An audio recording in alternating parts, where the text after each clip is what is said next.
Whiskey Ginger fans, I've talked to you so often about this sauce right here, the Rabbit Hole. Jumping down the rabbit hole with me, baby. It is delicious. It is so good.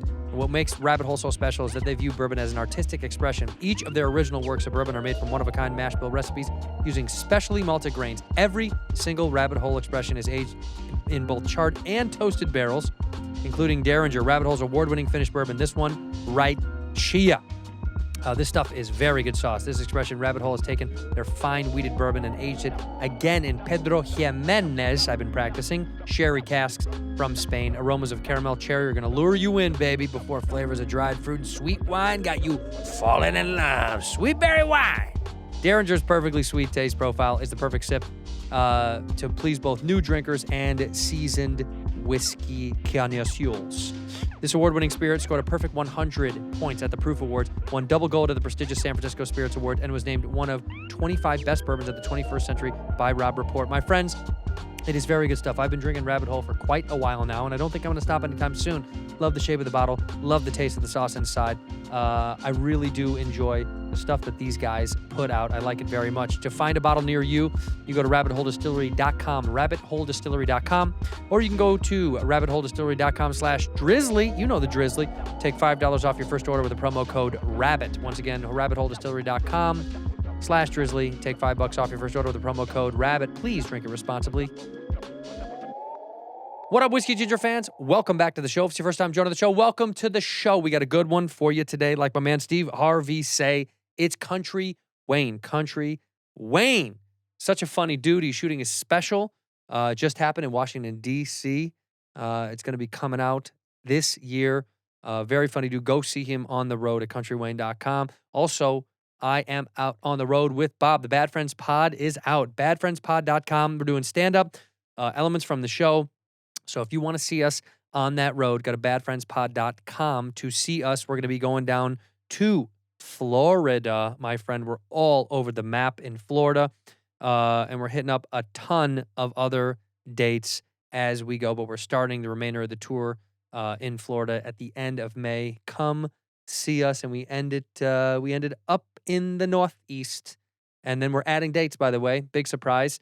We're adding dates. I think it's going to be in the fall, but we're adding a bunch of cities, about 6 big cities on the way. So we are coming to you, I promise. Go to badfriendspod.com to get those tickets. Badfriendspod.com. Enough rambling from me. Let's go to the episode. In here, we pour whisk, whisk, whisk, whisk, whisk. You were that creature in the ginger beard. Sturdy and ginger. Like vampires, the ginger gene is a curse. Gingers are beautiful. You owe me $5 for the whiskey and $75 for the horse. Gingers? Oh, hell no. This whiskey is excellent. Ginger. I like gingers. Ladies and gentlemen, welcome back to Whiskey Ginger. My guest today is one of my favorite people on earth. I say that for all my guests, but I mean it once again today.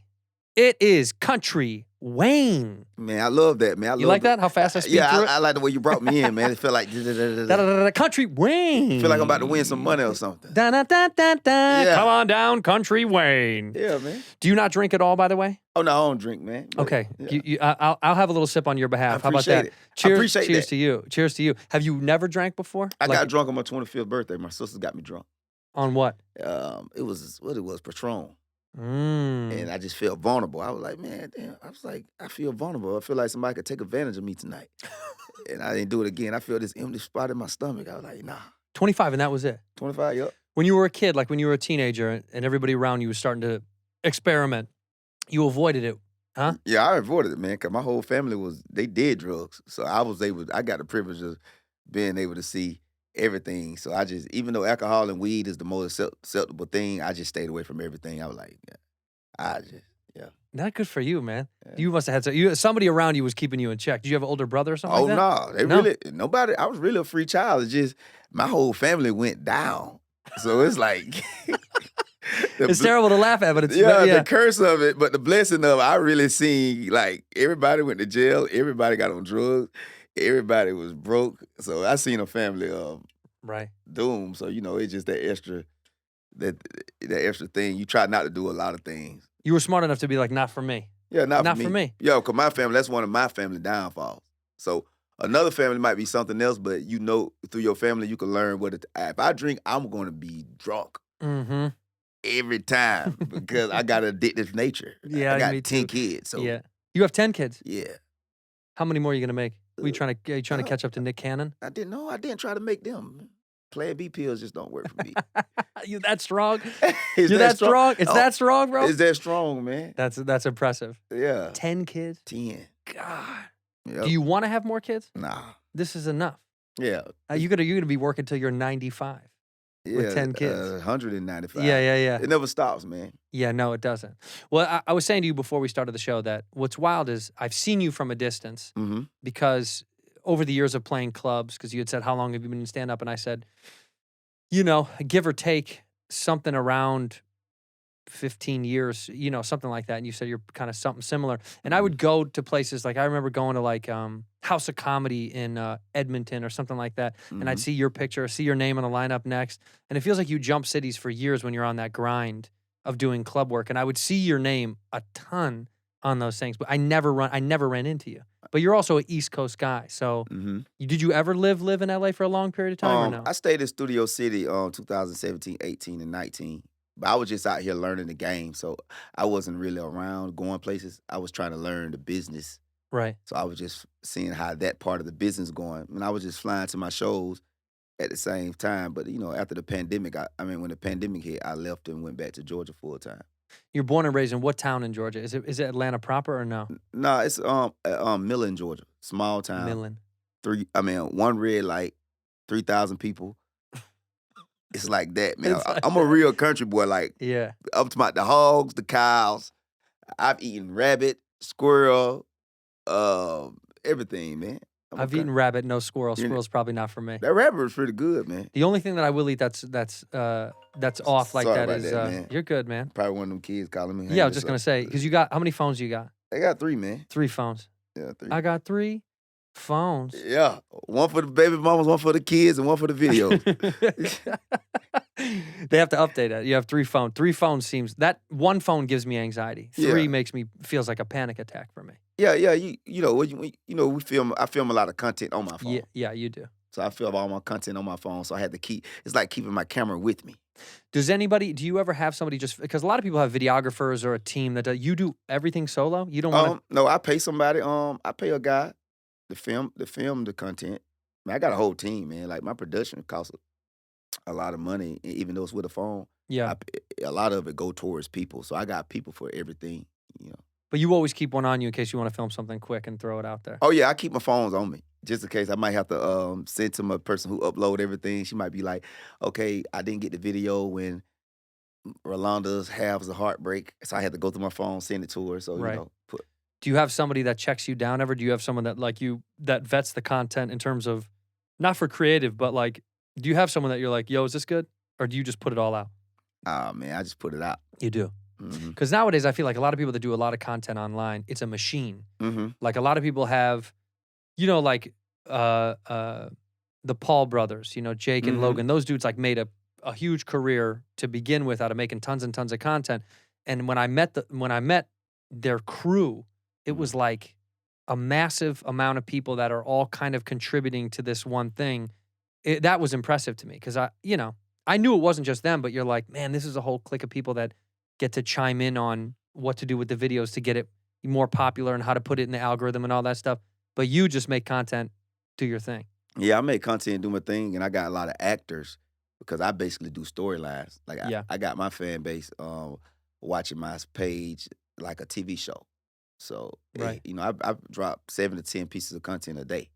A day? Yeah, 3-minute videos to monetize on Facebook and YouTube. Are you still doing that now? Oh yeah, they drop. I got videos already loaded up all the way to May 19th, and I'm gonna go home. I'm gonna write 100. I write it like 100 or something at a time. It take me like an hour.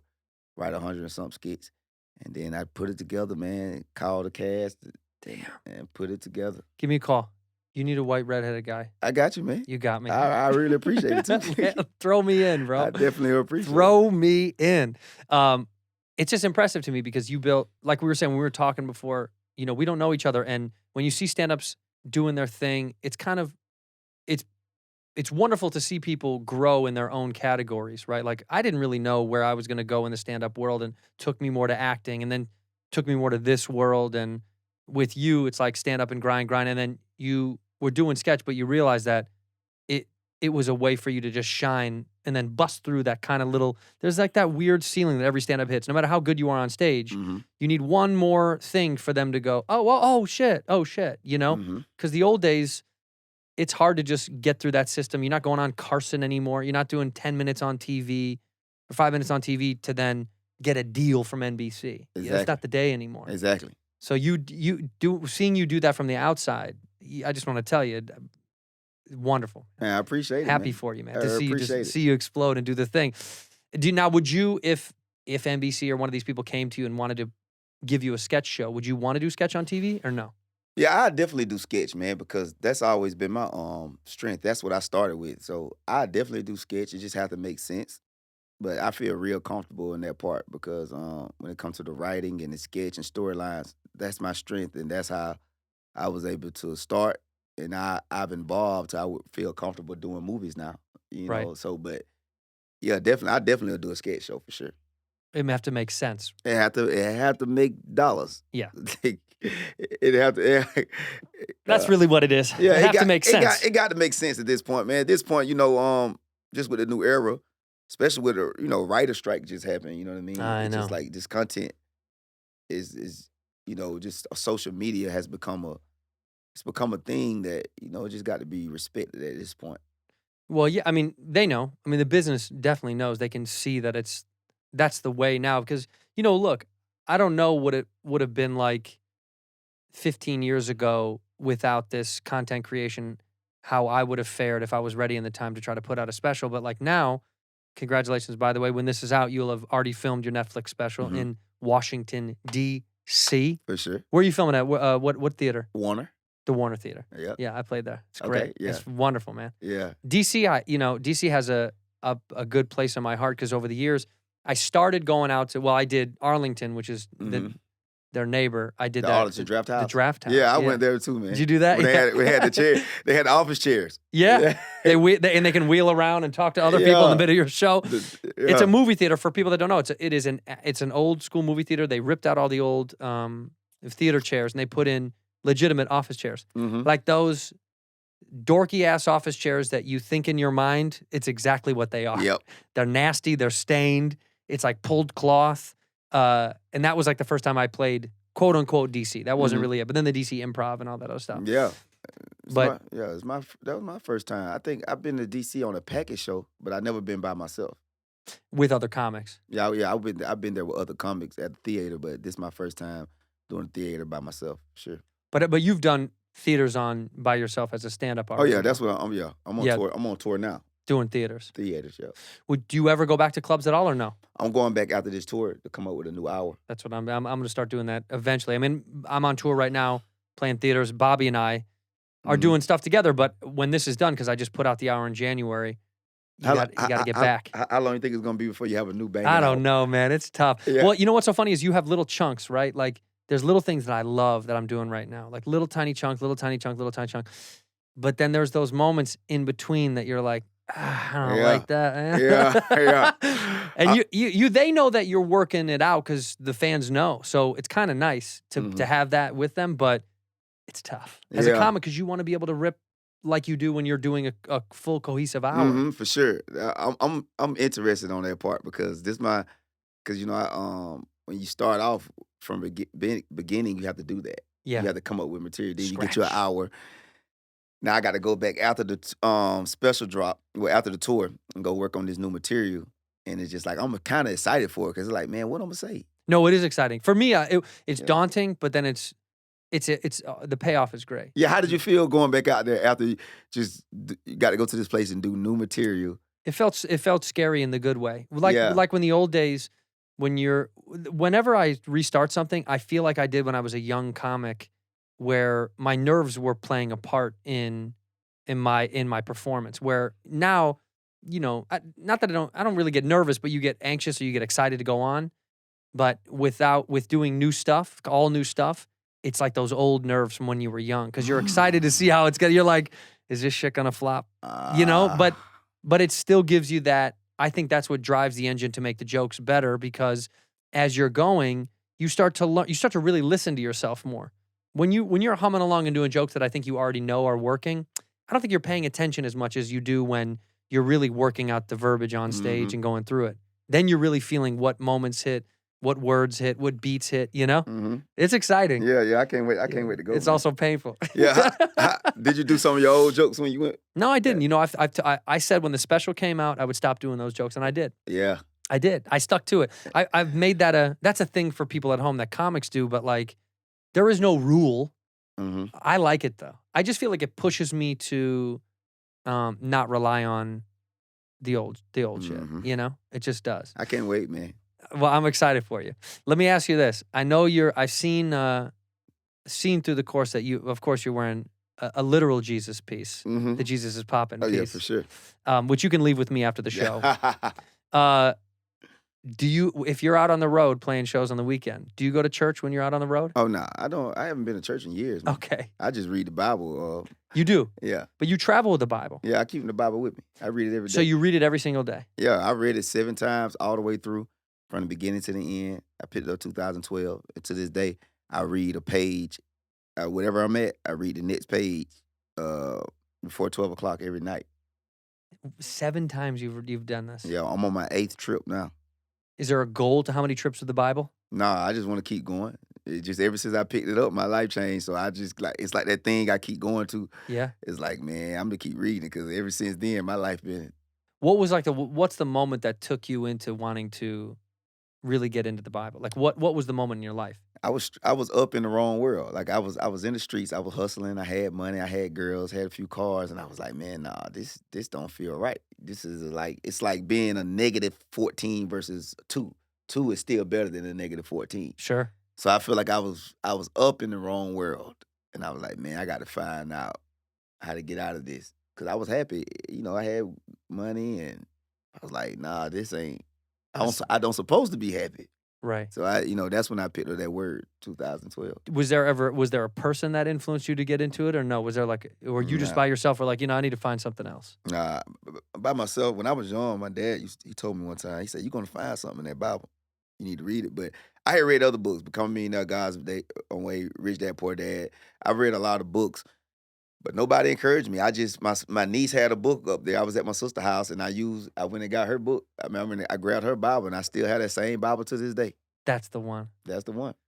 You ought to gold plate it when it's all said and done. I know, right? Gold plate the dip that Bible like baby shoes or something like that. For sure. That is wild. And look, I mean, because you look like me. You're an Irish Catholic kid, so we had church like smashed into our face as a kid. So like over and over and over. And now, as I've gotten older, I lost the sense of getting into the church side of it. Mm-hmm. And I wouldn't say religious, but spiritual for sure. And that's clicked in harder as I've gotten older. Yeah. Because I think as you start sniffing death, you start going, I should find out what else is out there. Yeah, for sure, man. Yeah, because all the other stuff is fine. I'm sure the money and the cars and the girls for you were fun. But you probably wanted something a little bit more. And that changes for everybody. Who knows what it is for everybody. But for you, it was that Jesus, baby. Yeah, Jesus, that baby. Big I always believed in him, and I always talked about him. I always said Jesus. But when I picked up that word, it just was like, I needed that. It changed everything. Yeah. Mm-hmm. Do you have paintings of Jesus in your house? Oh, no. I don't have no paintings or anything. No. No. But if you did, it'd be Black Jesus. Oh, it'd be a Black Jesus for sure. Yeah. He got to be Black because they wouldn't. A white man would have had a lawyer or something. They wouldn't let him. They wouldn't let him be no white man like that. No. Nah, they wouldn't have gotten him like that. He would have gotten off. Yeah, he would. They let him go. Yeah. Yeah. I have Asian Jesus in my house. I have an Asian Jesus painting in my house. Then he got all them nicknames. You know what I'm saying? Jesus, Jesus, Emmanuel. That's Black. That's a Black dude, man. Homeboy don't snitched on him. Right. Peter say he didn't know him. Right. These guys getting good old fish fry. Come on, man. That was so much proof in there. Yeah, so much proof, man. But you know what? It is interesting to me because there's, this is a bold, guess, but most comics I feel like teeter on either not religious or atheist, or non-believers. So it's interesting to meet somebody who's this big into your faith. Because when I follow you online and see what you're up to, I do see that it's not like a show. You know, like some people Yeah. use things for show, For and sure. you know what I'm talking about. Yeah, I know what you're talking about. And so for you, it's not a show, which I think it's impressive because it just means like you dedicate to that the way you dedicate to your career and your craft, which obviously means something to you. So it gives weight to all of it, For which sure. it makes it more real. There's more base to it instead of, you know, a lot of people play characters and have bits, but then behind, you know, when you sit down and you talk to them and you're like, you don't like that shit. Yeah. Don't Yeah. lie to me, man. But that's good that it's moving you through. Does it make you do you feel like you're a not maybe more calm, but are you more calculated now because of it? Like, have you changed your personality because of it at all? Yeah, man. Organically, it make me real cool, man. It's like I'm always high because Yeah. I'm like, no matter how I go, I'm gonna be all right. I don't care how bad it get rocked. You know, he just don't proved it to me too many times. Just don't been through so much, and it's just those stories in the Bible. I think it's the stories, you know, in the Bible. You hear Daniel in the lion's den, and Right. you hear about David, how he got Goliath. I use that story all the time with Hollywood. You know, I feel like Goliath is Hollywood and The Rock is the cell phone. So I always use that as my Right. analogy. So it's just, yeah, it kind of make you in every situation, man. You know, and I was always a lovable person. I love people. For some reason, I always got along with every race and every kind of people, even from school. I was the guy that everybody just accepted. And were you kind of like the puzzle piece to linking up people? Did Oh, people yeah. come through you to meet other people? Like you were kind of Yep. the bridge to When I was in school, I had a lot of friends, white friends who had racist parents, and I had a lot of black friends who didn't, you know what I'm saying, who was racist. But I was the one that both of them, they didn't talk to each other. I remember one time this white girl named Rebecca and my homeboy Cam, he was a street guy.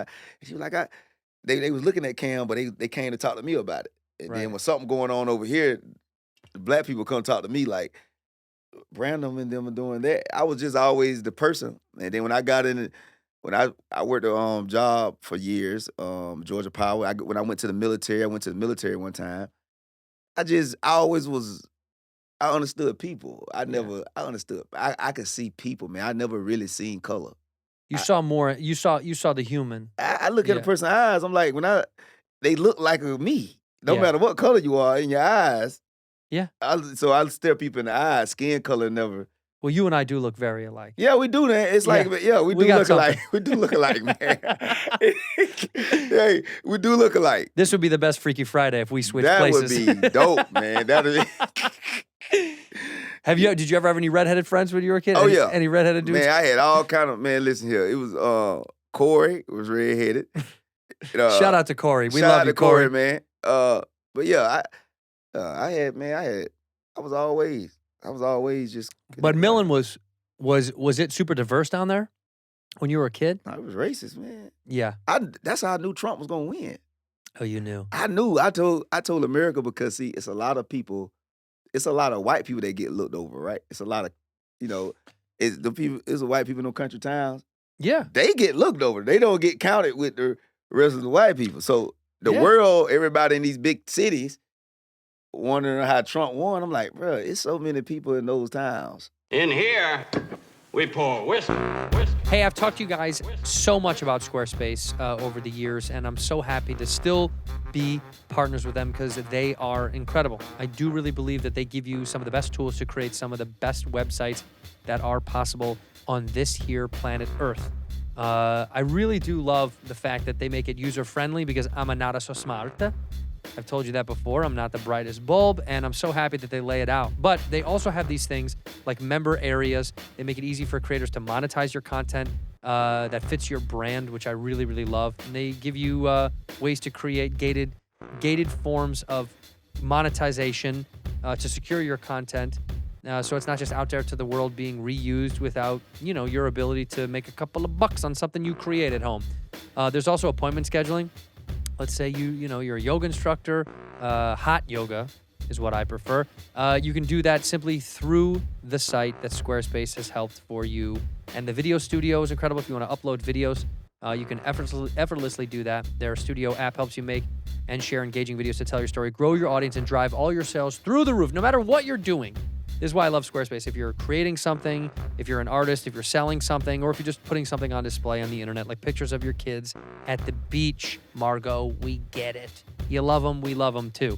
But you can also use it to create new audiences and also grow your own brand with email campaigns, connected social media accounts. But my favorite is the analytics. Use the insights to grow your business. Learn where your site visits are coming from and the sales so you can show exactly the markets that you're successful in. That helps us out when we're on tour as stand-ups to come to the town near you. So if you're someone that's looking to create a new site, why don't you head over to squarespace.com/whiskey for a free trial, squarespace.com/whiskey. When you're ready to launch, use the offer code whiskey to save 10% off your first purchase of a website or domain. Again, squarespace.com/whiskey. Use that code whiskey to save 10% off your first purchase of a website or domain. Squarespace, baby. It's sports season, baby. A lot of sports going on. Baseball season is here, my friends. I love it so very much. And I got to tell you, getting last-minute ticket deals is the best way to do that. That's why I'm here to tell you about Game Time. Buying tickets to your favorite event shouldn't be stressful, okay? Game Time is a fast and easy way to buy tickets for all the sports, music, comedy, and theater in your area. Killer deals on last-minute tickets and their best price guarantee. You can stop stressing over the tickets and start getting hyped for the fun that you're going to have at that live event. It's so easy to find tickets on here. It's so simple. Forget about planning tons of time in advance. If you're looking to get last-minute deals on tickets the day of the event, I got to tell you, these exclusive flash deals on tickets are the way to go. You're going to get it so well priced. It's going to blow your mind. If you find tickets, by the way, in the same section and row for less somewhere else, Game Time is going to credit you 110% of the difference. Go ahead and fish for it. Go ahead and find something more affordable. I guarantee you're not going to be able to. Game Time also shows you images of the seat before you buy, which I find super helpful. You don't know if you're being blocked by a pillar. It's an old stadium. It was built in 1929. All you have to do is buy tickets in a matter of seconds. 2 taps and you're set. The tickets are sent directly to your phone. You don't have to dig through the email. Game Time is so great. I've been using them. They've been helping me out, and I've been getting last-minute deals on the road to go to games. We got tickets to go to the Detroit Tigers game while we were out there. Bobby, of course, did not go. No surprise there. But you want to snag last-minute tickets, you got to download the Game Time app, create an account, use the code WHISKEY for $20 off your first purchase. Terms apply again. Create an account and redeem code WHISKEY for $20 off. Download Game Time today. Last-minute tickets, lowest price, guaranteed. Well, yeah, my dad's from Appalachian Mountains. He's from the South, and like a lot of people nobody knows about. You know what I mean? Also, the highest, I don't know if it's like this anymore, but for the longest time, the largest number of people on government welfare were whites, poor whites, poor rural whites. I think that doesn't get talked about or thought about culturally. We just people don't want to talk about it or really want to hear it, but there's a lot more of those people than people think, and they're stuck in the backwoods and, Okay, entertainment don't show them. That's why when, remember that, what came out? Tiger King? Yeah. Came out. It hit so big because they didn't get to see it. Right. It's like they couldn't believe that was real. They couldn't believe that was real, right? And everybody in the South knows at least one of those guys. Oh, we know them. Yeah. Like, from my town, I knew, I'm like, people don't know Trump about to win. Yeah. I knew those people. Yeah, you could. Yeah, because you grew up around. I grew up around them. I knew them, so I understand. I understand a little bit of everybody. Coming from those small towns, you kind of get a piece of. It's weird, but you get a piece of everybody. In the city, big cities, it's like selective. It's people who ambitious. Oh yeah, really driven, really driven, right? But in those country towns, you get the core of people who they were before they became driven.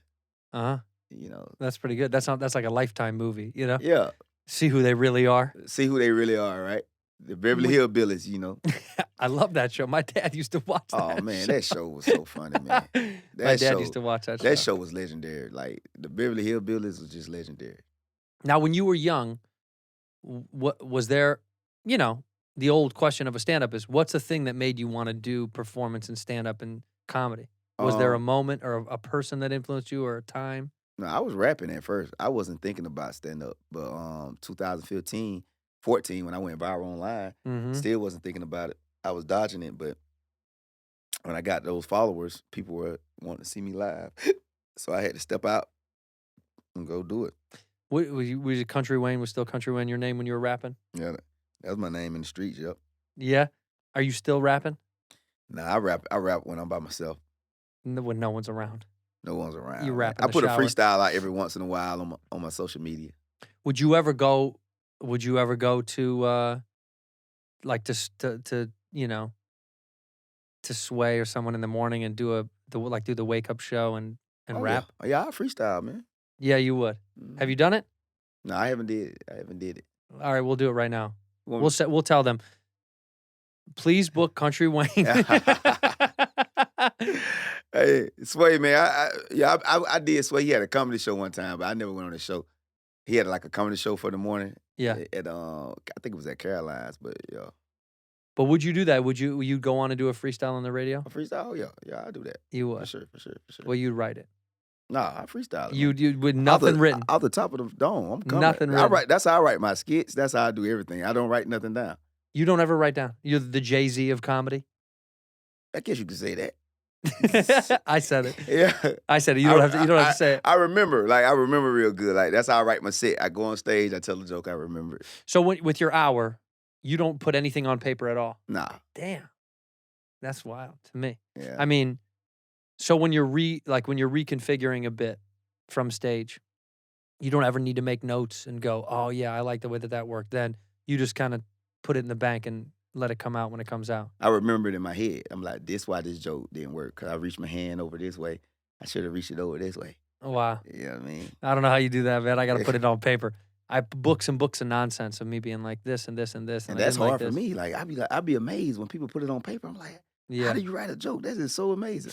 Well, it's also like it's not written in a way that the average human could read. A guy from the street could pick it up and it'd be chicken Yeah. shit. He wouldn't understand it. It'd be Mhm. reading nothingness, you know? It'd be like me reading like an engineer's book of a digital board, but it's clues into where I wanted to go. That's kind of what it is for me. It's like little notes and clues over like this works here or this tag works here or this line or this thing. I gotta go watch your special, man. Please do I it. gotta go watch your special. Please, for sure. please do it. Please do. And also, when you know, yours has already been shot by the time this comes out, but are you filming it one time, two times? How many times are you Two going to do shows. it? 2 shows, same night, 2 shows. Mhm. You did 2 shows? I did, and I did almost the whole special is from one show. Mm. The very beginning we had to take from the other show because of this woman was screaming. I mean, like she was having a good time, but you could hear her loud. I mean, she's like too much. It's like, and I said, can we isolate her and get her mic down? Because it's the audience is all mic'd all over the place. I was like, can you just isolate that section of sound so we can try to pipe it down?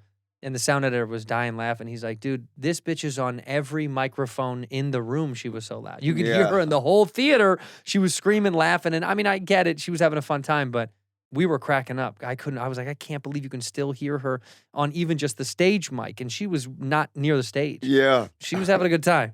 I think she had a little bit too much fun. But other than that, we had to cut that part and sub in one of the other shows. But yeah, I've only done 2 shows for everything I've ever done. Even like an album taping. I did an album for Comedy Central years ago, and I only did 2 shows. And I almost always just use the one that you like the most. It's hard to chop it up. I think you'll find you'll probably just use one. Yeah. But I think you'll think I thought it was going to be the other one after I did it. I was wrong. Yeah. It was the one that I didn't think. Mm. But then you watch it and you're like, oh shit, man, I didn't know that. I felt it. You're focused on it going the way you want it to go. So maybe you're not living in the moment enough. And then you watch it back and you're like, oh, I was wrong. That show was good. Yeah. Now, do you have somebody opening the special for you? No, I got my guy. They gonna bring me out, but the special probably gonna start with me just coming on stage. But I got my openers. Who's gonna open up that night, but not on camera. I don't Sure. think- Yeah, don't put his ass on camera. Yeah. Nah, No, I'm kidding. It is so funny that it's such a controversial. It's like, no, it's my time to shine. You don't get to be on camera for this. Yeah. I love you so much. You're my guy, but also you're not going to be on the fucking special. No, but the reason I ask is I know there's some people that don't. I was talking to one of the producers about other comics and like, do they have someone open the show and do they put them on the special and how much time and how many people? So I had my buddy Chris who comes with me. He opened up, but I only had one. I only did 15 minutes or something like that, like just to warm them up a little bit. But Mhm. I know guys that have a whole series of people before they shoot, and then Yeah. some people have none. They come out cold. Yeah, I see. Yeah, I know Kevin Hart. He have 3 people going, well, a host and 2 guys before he go on. Yeah. Which I do that. I do that sometimes too. When you bring that many people on the road, or do you get local people too, or no? Nah, you I don't? bring same people. You always bring them. Yeah. Tell me, are you traveling too fancy? Are you getting on private jets? I had to hit a private jet.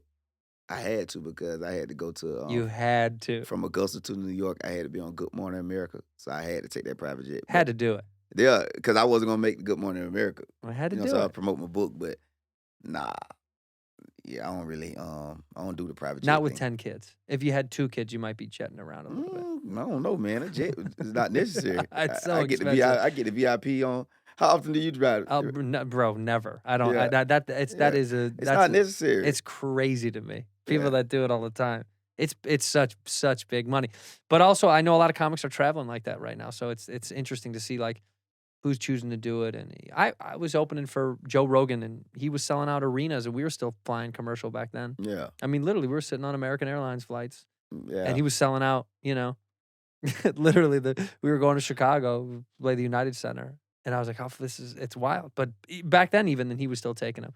Now, if Yeah. you got that Spotify deal, he ain't doing that. Yeah, anymore. yeah. It's a different. Joe It's a different Rogan world. did something different with it. Yeah, that's a little bit different. Yeah. Like if you ever got to that place for convenience, would you ever buy a jet and travel like that? Around? Yeah. That's When I what- was on a private jet, I had to think of another business while I was on there. I was like, I want to fly like this all the time.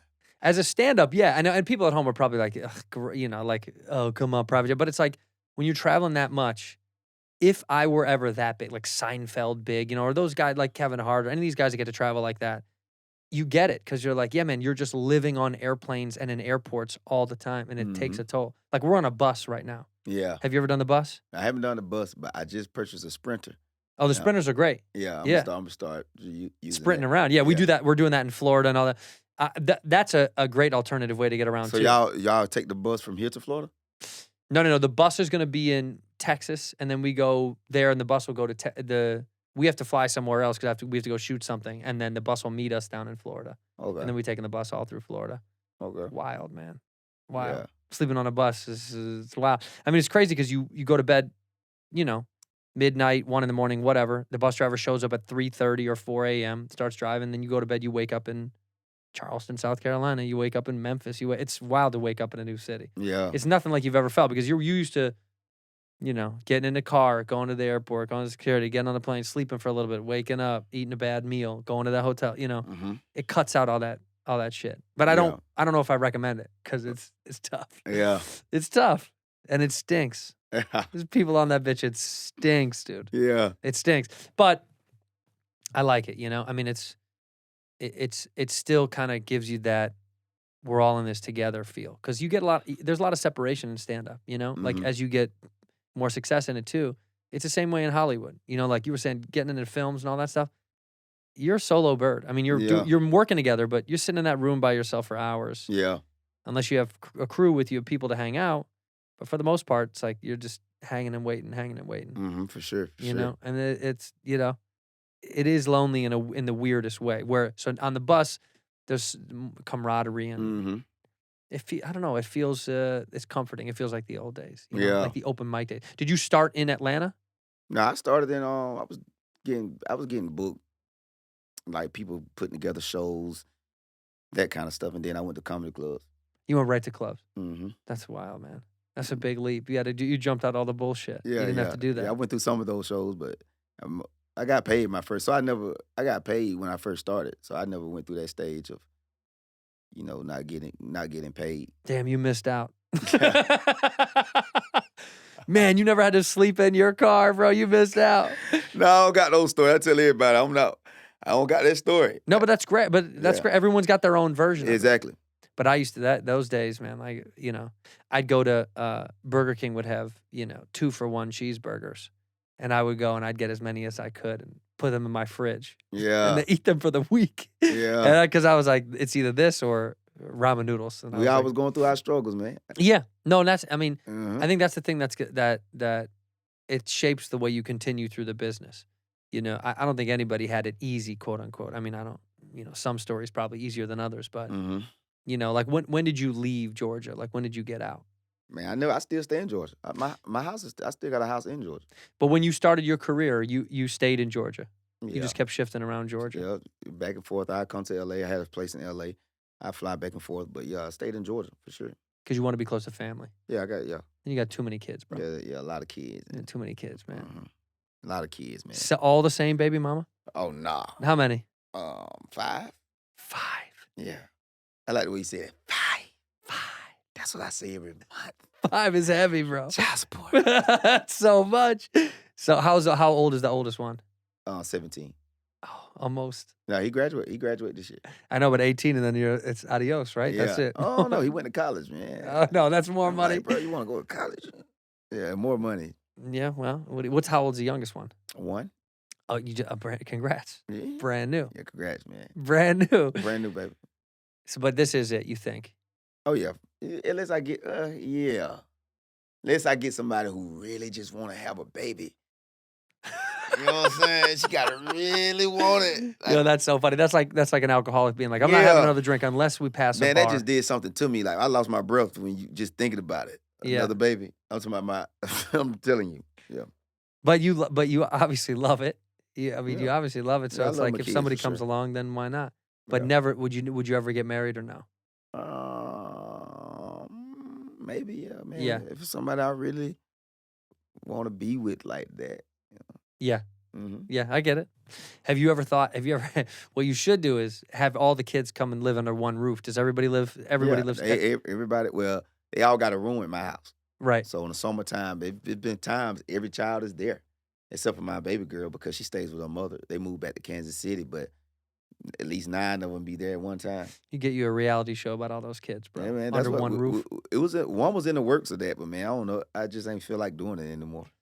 It's too invasive, right? There's cameras on you all the time, and you're the one that's already dictating cameras on you. Yeah, I'm already with the social media stuff, man. I'm already, doing it. The skits just work out good for me, man. I understand the game. It's simple. It's easy. I feel You free. figured it out. Yeah, so you know how it is. Well, what are you doing now? Okay, so listen, man. I get it from my perspective of doing television and film, and then traveling and touring and stand up and this, and it's heavy. My plate is full. Mm-hmm.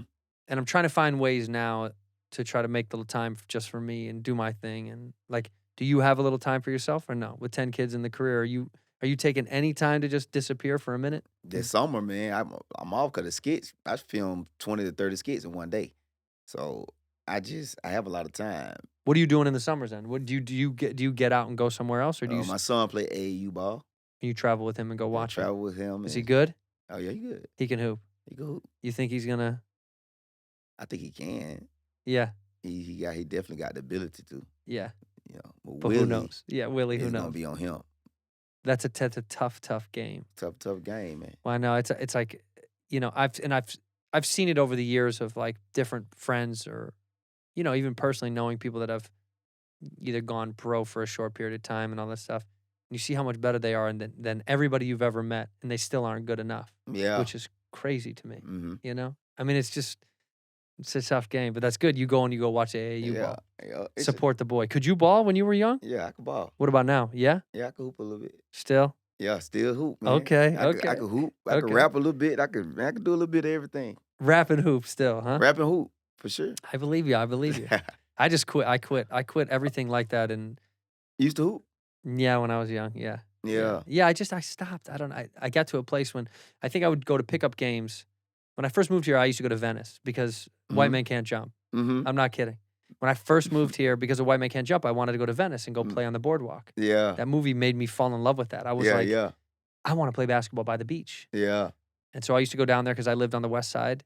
And, it's just such it got to the point where it's just so, it's aggressive in a way where you're like, I'm not trying to get hurt playing at the beach for free. Yeah. I was barely making enough money, to survive. I didn't need a hospital bill, you know? So as I got older, I slowly got away from playing street ball, but I used to love going to play ball. I just, I don't know. I gave up. I played in high school and then I got into drugs. I'm not going to lie. Yeah. drugs and girls, and I was like, basketball. Yeah, well, See you later. No, don't feel bad. I tell the people all the time, minutes girls out with kids situation. I probably should have tried a little crack. It probably been cheaper. Way cheaper. But now, but you got nice teeth. You know what I mean? You'd have to give up those teeth, man. You know, people who do crack have nice teeth though. Do they? Yeah, they teeth. Why do I feel like everybody that has the stigma in my mind of a crackhead has no teeth? That's not true. Meth heads have no teeth, right? Yeah, I think the meth. Yeah, their teeth fall out. Yeah. There's someone at home that's doing meth that's like, hey, Yeah, don't talk like that about me. You don't know me, pal. yeah, Crackheads have nice teeth. That's a good thing to know. At first, Yeah, when it starts. yeah, it started. I think that I don't know. The smoke might keep it clean or whatever. It's like getting getting it smoked out, man. The smoke might keep it clean. Yeah, I'm gonna use that if I start selling crack. The smoke will keep it clean. yeah. The smoke will keep it clean. Don't worry man. about going to the dentist, man. The fog, the steam. The steam. Get it steam. Now, you said you knew people that were in the drug game when you were young. You never touched it, did you? No, I never did. I sold it. That's what I mean. No, you did sell. Yeah, I sold drugs. For how long? Shoot, from 2000. I sold from 2006 when I first graduated. Got caught 2007, but then from 2010 to 2016. Did you get locked up when you got caught? Got locked up. I was on 10 years probation. Tough. Yeah. How much time did you spend though? Oh, they let me out. I had to go to court. I did 3 days. I did 7 days in jail one time and 3. So 10 days and all. It's not bad. Yeah. But and when that happened, were you like, that's it, it's over, I'm not doing that shit anymore? Nah, man, I ain't stopping until I got famous. You kept going until you got famous? Yeah, the same phone I was hitting licks off, same phone I went viral on. Really? Yeah. No I shit? didn't stop till 2016. Damn. I'm fresh out the trap. You are, bro. That's why sometimes It's like you're still picking off some of the old shit off you. Like, it be so real. Like, even when I be around, like, when I see other comedians, I be happy to see them because it's like coming out of the woods and running back to school and everybody's doing their work and you just happy to be a part of the gang, in the gang of comedy. right. I'm just so grateful for the comedy gang because it's like, man, I'm really legit now. So it's still surreal to me. So you don't want to go back there. That's why. No, Yeah. 'cause my whole family sold dope. Everybody. All my uncles and my daddy sold dope and they did drugs. So it's like, it's a long road. So when I jumped in and started getting legit, going to comedy clubs, getting a legit check, man, I'm like, it's like sneaking in the White House, man.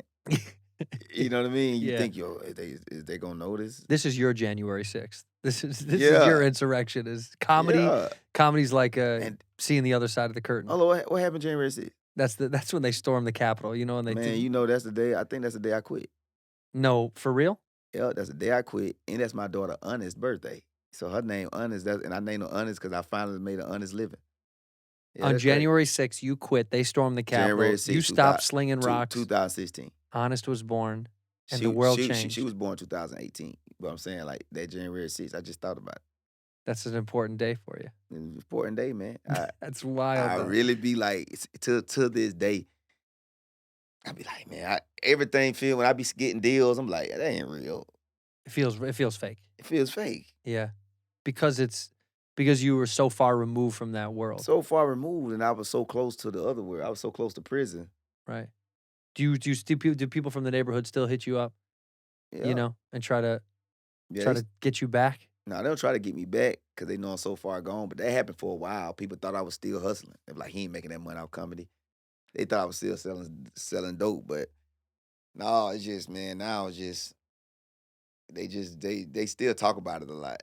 You know, like, man, I remember you used to do this. I remember you used to do that. I wrote a book about it. It's in my book. Yeah. That's what a book really about. I saw you doing a book tour. Mm-hmm. That was your first book? First And book, yep. Did you want to write it or somebody approach you about it? Were you They like, approached me about it. And then, you know, it was just my story. So I was like, okay, here you go. yeah, laid it all out. Laid it all out, man. You want to write another one now? No, that's it. That took some work, man. Yeah, that sucks. You did a book too? No, man. I've tried every time. I'm like, this is terrible. I'm not doing this shit. Man, I don't even like reading books that much. I can't write one. That book took a lot of energy, man. I've started hundreds and hundreds of books, and I'll get chunks into the books, and then I just stop reading them for some reason, life or lose interest. So for me, it's like anytime I thought about writing something down, I was like, I'll just write chunks of stuff. But I couldn't write a cohesive book. I could give all that shit to somebody and they could do it maybe, but I don't know. Props to people that could finish it. No thanks. It was crazy, man. But that was was there a moment then for everybody back where you were from that they realized that like you had made it, you had done it, and you had moved forward? Yeah, they thought I had already made it because when I was in the streets, I had nightclubs and all that. I was always the guy who kept something going. Right. But when they started seeing me on tour with Mike Epps and when they started seeing me rubbing shoulders with the other people they respected, It that's changes. when they was like, "Oh, Wayne doing it for real." And Yeah. over the last year, a couple years, they really like every year it's like, "Oh yeah, he doing it for real. He doing it for real." So now it's like, phew, we know he legit. He's a comedian now. Right. And they won't mess with you anymore about it. Yeah. For sure. I used to think when I first saw you, I remember I first saw your picture on a flyer and you were there like the week before me or the week after me. And my initial thought, I was like, is this like a black country singer dude? My initial thought was you were going to be a dude who sings like black dude country songs. I legit was like, who is this dude, Kountry Wayne? That was my first thought. I was like, does he do black country songs? I did a show in Phoenix, man. So I had Kountry Wayne's coming. It was at the I forgot the name of them comedy clubs. The Rick Robinson's coming. You know what I'm talking about? Yeah, the House of Comedy. The House of Comedy, right? Yeah, House of Comedy. Man, I get in there. First show, all white people. Second show, all white people. In there. All week, white people came because they thought they would come to see the country sing. Country boy. We're going to see Kountry Wayne, You're man. going to see Kountry Wayne. Wait till you see him, dude. And he looked like he's a nice guy, nice black guy. I'm going to check him out. And they came to check me out, and it was so awkward. They were like, damn, Kountry Wayne is tan. Yeah, and then after the show, they were like, good show. It was nothing but white people who weren't my fans, man. It was so, because that Kountry Wayne, it was like a lot of people just. Well, you also, but that club is in, because I went to school out there. So that club is in North Scottsdale. Yeah. That's way up there. You know what I mean? That's like, that's all who's up there is like, you know, a lot of retired white people, older white people that live up way out. And that's who goes to the club. So that's who you're going to get no matter what out there. And Port Charlotte, Florida. Port Charlotte, Florida? I never even heard of that shit. It's a comedy club there. Where's that? Wait, where's Port Charlotte? Like in South Florida? I don't even know. Yeah, who knows? My brother don't just get me there. I don't be knowing. I'm bad on the map now. Well, you're hands off with that shit. Yeah. You're like, just take me to the spot. Yep. That's good. It's good to have people around I you. finally looked at the map again to refresh what I learned in school other than the airport. I was like, okay, yeah, all right. I kind of remember some of this stuff now. Right. I remember the mane up there to the top and make it look like a little dog. Yeah. I started doing the map again because I'm so far off where everything is at. And I'm like, why is the Midwest St. Louis? But it's really not west. It's kind of on the east. It's the Mideast for sure. Yeah. I'm sure it was the Midwest back before we ever got all the way west, maybe. That's Yeah. probably what it was. Or maybe because the other states are so bigger, it's pushing. I don't know, man. Well, it could be, yeah. I mean, it could be because the Mississippi River, and that was kind of like, I mean, I never know. And that's so funny because I'm from Chicago. I'm from the Midwest, so I should know. Yeah. But we say Midwest growing up, and we just, that is what it is. But also, you go to parts of the Midwest, like we were touring through St. Louis, Kansas City, Indianapolis, and all that stuff. And you go down in Missouri, man. Missouri is the South. Yeah. Like they say it's the Midwest, but you're like, this is the fucking South. Yeah, it's the man. South. Everybody sounds like the South down It's there. the South for sure. Yeah. But culturally, though, we started in OKC, and it's funny to watch as you go up how the culture changes, of that like Southern, just the Southern vibe, that South mentality, that South feel. People are a little bit more, I don't want to stereotype, but like warm, or just a little bit more like, people will say what's up to you. Mm-hmm. And then the more you get to like Chicago or big cities, nobody's fucking saying hello to you. Yeah. Nobody gives a shit about saying hello. It's like you go to New York and nobody's fucking looking you in the face. They're on their move. They'll say hi to you if they think they know you. Yeah. If they go, is that Kountry Wayne? Then they'll say hi. Yeah. But otherwise, they're looking at their fucking shoes or their phone. They're not looking at you, For sure. That's the interesting thing I want to ask about the gap of your kids made me think when you said 17 and 1 is like you're seeing all of these generations of kids grow through like technology and all that shit. and you having 3 phones, like they all the older kids have phones and iPads and all that bullshit, or do you keep them away from the technology stuff? Nah, they all on it, man. They got They're everything. addicted. You know, they're addicted to their technology. But that's like the new world order, right? It's That's like the new young kids world, have you know, that. That's what they have, man. That's part of the game. So, you know, I just let them, man, the world gonna be the world. You just got to find a way to be who you are. And I just let them figure it out on their own. Do you instill any of this, you know, the Bible readings to your kids, or do you want them to just find it on their own? They see me read the Bible, so it's kind of accustomed that they see their daddy do it, and I have talks with them now. I'm like, man, y'all got to find your own relationship with God. Yeah. You know, I tell them that, and I have talks with them often lately, but I tell them that all the time. Like, man, you got to show God some time. Yeah, give them some time. You got to give him some time if you want him to give you. I say, because I use myself. I'm like, bro, look at your dad. I'm blessed. Like, Yeah. I came through a lot of situations, man, differently. I could look way back, man. I was able to make it through in a different way than most people. And I'm like, man, I know why that is. You know what I mean? It's because that changed. Jesus is popping, baby. Jesus is popping. How long do you think the writer's strike gonna last? What you think? A couple of months, I think. I Couple mean, months. look, what they're asking for is pretty reasonable. For people that don't know at home, the writers are striking. The writers union in Los Angeles and, I mean, everywhere, I should say, but in the business. And they're striking for what seems to be quite fair terms, you know, and I'm not on the other side of it. So I don't even know the reason that there's a big holdup, but they want to get paid more for digital streaming services and all that shit. I mean, you know, working in the business, this may be boring to hear for people at home, but like, yo, man, the people at the top are making crazy money. Mhm. And if these writers don't get paid, who the fuck do you think is making the show? Who do you think is making the show? It's not the dude in the suit in a fucking Porsche. That dude is going to collect checks at the studio. It's these people that are grinding 9 to 5 that are, well, it's more than, the hours are more than that, but these people that are grinding in these rooms. And so they deserve what they deserve to be compensated. Mm-hmm. But also everyone should be fighting for a bigger piece of the pie.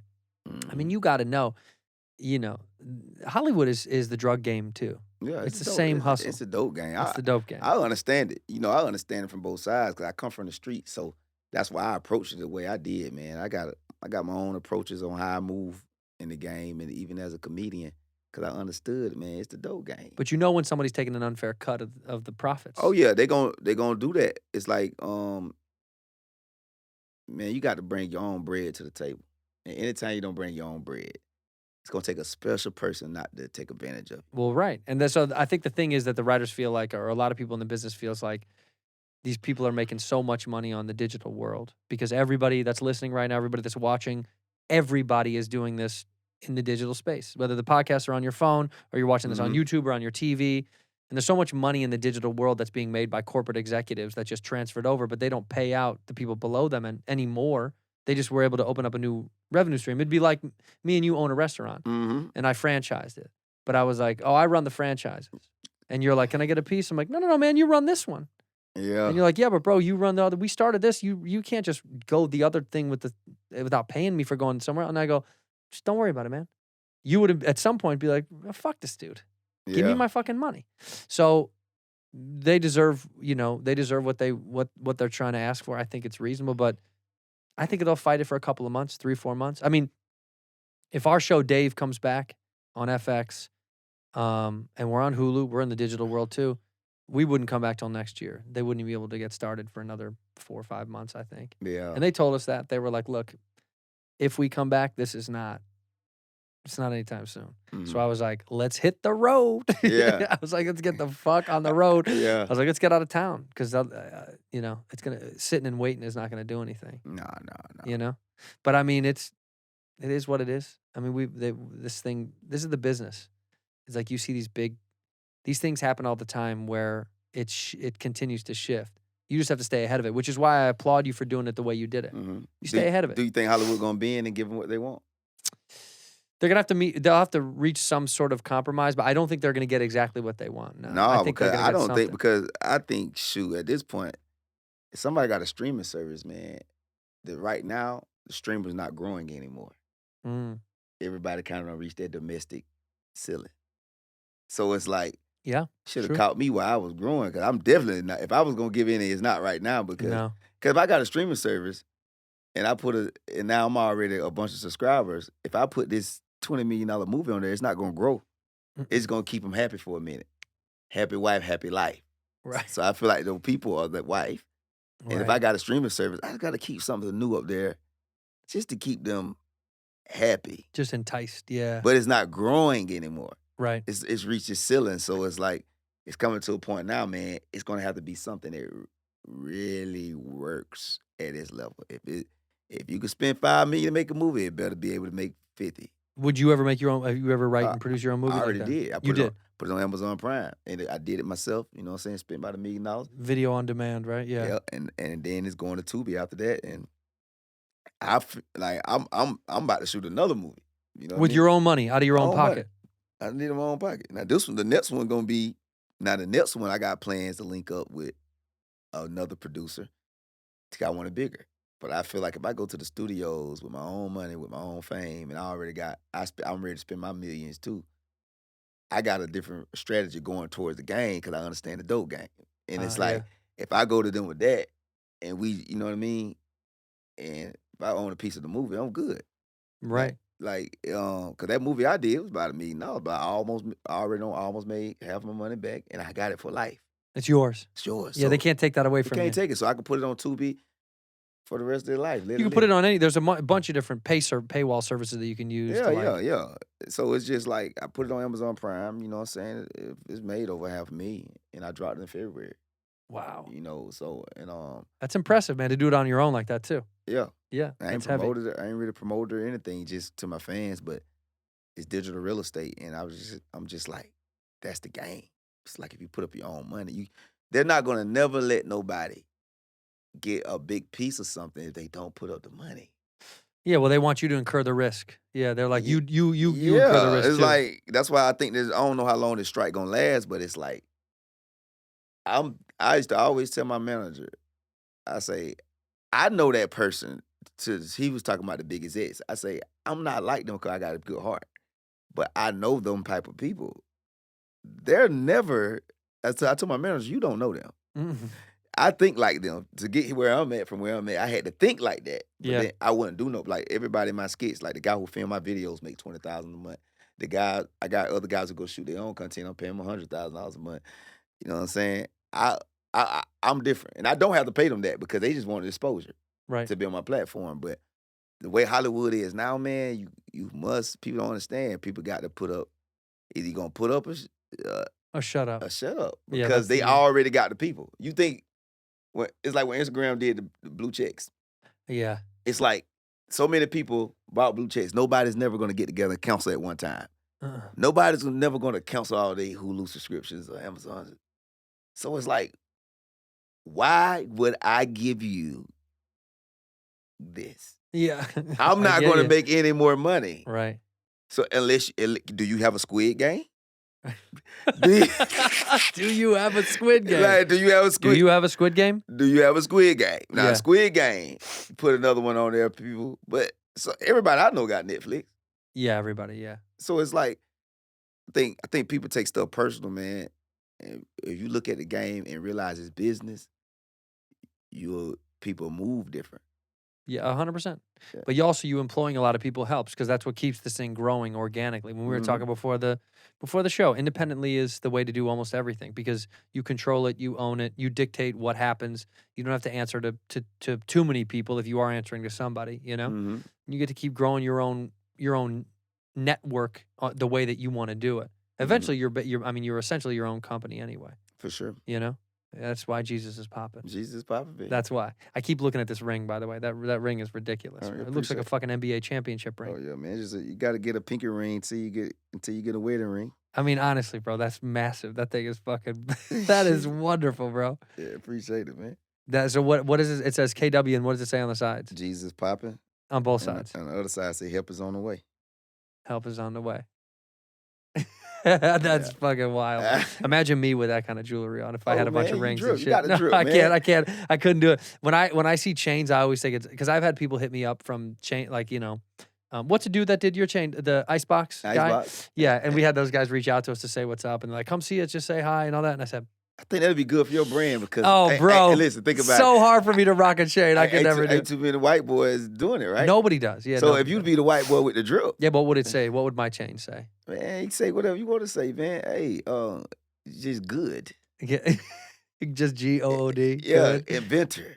Good, and I could slide out an O to say God, Yeah. depending on what group I'm Yeah. with. Clink it to get like Yeah. the table, like Man, the you leaf so of a creative, table. man. See, You could get one crowd, Mr. Creative. good God, Get- good God. Hey, man, whiskey ginger. Yeah, I could do whiskey ginger. That's on a chain. Yeah. Oh, man, I can see that iced out on your chest right now. it. Yeah, but I just don't have the 100K to throw on it right now. Yeah, I don't have that kind of money laying around. You got no, some no, money. no, bro. You not got some like money, that, man. dude. That's one thing I love about my white friends, boy. They like to hide that money. One thing about my white buddies, they like to hide that money, man. Yeah, what is it? Why do you think that is? Why is it? Why is it that people like us are like, oh, I don't know, man. I don't want to talk about it. Because I think it's just that's a We get nervous they're gonna take it from us. yeah, it's like for real. A lot of white people, you know what I'm saying, for real. I got a joke on stage. White people got a lot of fear. Yeah. You know, but black people, we don't went through so much back in the day. That fear ain't in us like that. Right. We right. know we don't own it anyway. We Like borrowed time almost. yeah, so it's like we're gonna live. We're gonna live, man. We're gonna like all that, you know, but you can't overlive though. You know what I'm saying? But all my white friends, man, it's like hold on to that money. Yeah. Well, you know why? I think we always feel like I should just speak for me, but Yeah. it's always like if I say it too loud, the government will hear you. Yeah, cause y'all white people pay taxes, and I pay taxes now, and I understand white You people. say it too loud, they'll hear you. They hear you. I understand now, but I'm like, man. But when you understand taxes, it's like, man, they gonna take it anyway. You might as well. I realize it's an old white man told me this one time, Mr. Harold. And, Mr. Harold, Mr. yeah. Harold, man, he was a millionaire. He's a millionaire. He the type got cash in his wall. I know when he died, he gonna have millions of dollars all in his tractors. Mm-hmm. And he told me, he say, man, he would not sell you his property. He let you lease it. You can't buy it cash. You pay it out, and then when you want to get out, you get out. No penalty or nothing. Mm-hmm. I had rented a club from him one time, and he was like, he said back in the day they didn't have to pay taxes like that. It was like cash and all that. He said it don't make no sense to make money now. He said the reason why I don't sell my properties, they gonna hit me with capital taxes. I say, well, if you don't want to make money, why make money? Why you still got business? He said, you make money now just to prove to them that you still can make some money. Because he basically was saying like, all right, is your business partner. So Right. what I learned, the only thing they don't count is they don't disagree with is giving people money. You can write people, you can hire people, hire many people That's you right, want. yeah. So I figured out I'm gonna still live because they gonna take 40% anyway. They got you. They got you, so there's no way to stress and work. Yeah, no. You might as well let it You go. must enjoy. Yeah, let it go. That's a good perspective. I appreciate Especially you, as man. a creative. Yeah, you might as well. Might as well enjoy it. Enjoy it, man. And Let's Jesus is so we got popping. the whiskey ginger chain coming. It's coming. Man. That's dope, man. I'm gonna make it. For you, I might make promise you, bro. Like it. I know. if you get that iced out chain, we take a picture. This my Okay. It's my- If I do it, I'll hit you up. I'll go, bro, you please, won't man. believe it. That's the look at that logo, man. I'll go, Wayne, I did it. You won't believe it. And then it's advertising when you're on your show. It is. Now you're gonna call the special Jesus is popping? Now the special is a woman's prayer. A woman's prayer. I'm telling people about women. That's what people want to know. A woman's prayer. A woman's prayer. What's the root of that? Where does that come from? Do you want to share it or Oh no? yeah. Yeah. A woman's prayer, like however you treat a woman, that's how God gonna treat you. So it's like a woman's prayer is strong. Like people don't understand when they get that good stuff from a woman. Trust me, that stuff have a price. Mm-hmm. If something that good, if you go eat food, and it costs, and it ain't even that good sometimes. Right. Imagine something feel that good. Yeah. So you know she's connected to the earth. Yeah. So it's like be careful on how you. And to me, they be like, Wayne, how you say that? You got 5 baby mamas, but that's why I take care of them all. Right. I There you love them, go. but I take care of them. So it's a woman prayers. I'm talking about. I'm explaining to guys about women for real because that's one thing I was blessed with. I know a woman. I'm excited to watch A Woman's Prayer. I'm excited to watch that on Netflix. Look, I want to thank you so much for Thank you, coming to the man. show. I appreciate you. Watch A Woman's Prayer on Netflix. Go to countrywayne.com. That's the website, right? Countrywayne.com. We got And the go book. check him out. He's on tour. He's got a book out. Go see the man. He's a good dude. He's got a lot of mouths to feed. So get your ass to the theater or buy those tickets, baby. We end the show the same way with one word or one phrase. You're going to look in that camera right there, and you're going to say one word or one phrase, whichever you choose to end the episode. Whenever you're ready, you go ahead. Man, don't be passionate. Be more passionate for who and what you do it for.